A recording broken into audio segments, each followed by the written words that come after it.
राम मंदिर चढ़ावा चोरी मामले के आरोपों के बीच आज श्री राम जन्मभूमि तीर्थ क्षेत्र ट्रस्ट की अहम बैठक हुई। इस बैठक में चंपत राय और अनिल मिश्रा का इस्तीफा मंजूर कर लिया गया। अब ट्रस्ट के महासचिव का जिम्मा पूर्व आईएफएस कृष्ण मोहन संभालेंगे। ये जानकारी ट्रस्ट के कोषाध्यक्ष गोविंद देव गिरी ने दी। किंतु जो है वो हम सब लोगों के सामने है, उसका विचार करना हम लोगों का कर्तव्य होता है।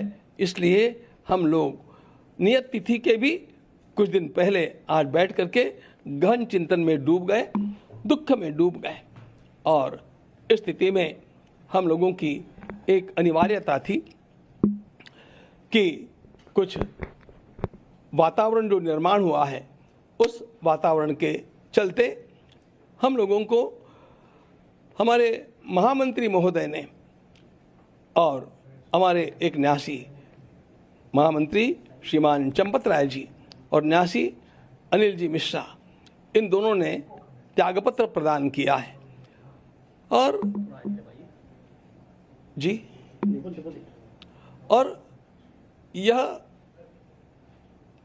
महामंत्री के नाते काम करने वाले हमारे चंपत राय जी को बड़ी वेदना हुई और उनको लगा कि जब तक सारा न्याय ठीक से हो नहीं जाता, अपराधी पकड़े नहीं जाते और उनको उचित दंड नहीं मिलता, तब तक हम लोगों को वहाँ पर बने रहना ठीक नहीं लगता है।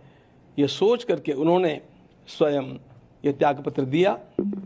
जिसको मान्य करना न मान्य करना ये हमारे हाथ की बात नहीं थी।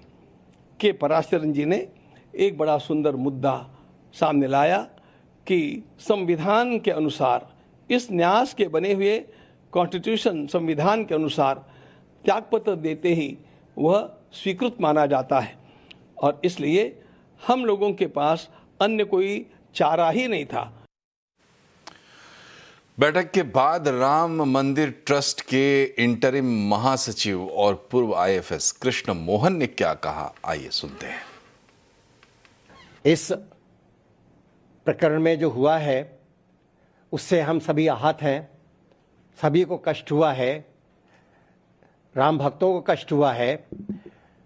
अब इस में कहीं न कहीं प्रबंधन और संचालन में कुछ कमियां रह गई थी, जिसका फायदा लोगों ने उठाया। तो मेरा ये पहला प्रयत्न होगा कि वो जितनी त्रुटियां कहीं जहां कहीं भी लूप होल्स हैं, कहीं छूटा हुआ है, उसको सबसे पहले बंद करना, इस प्रकार की पुनरावृत्ति न हो भविष्य में, इसका मैं पूरा प्रयत्न करूंगा।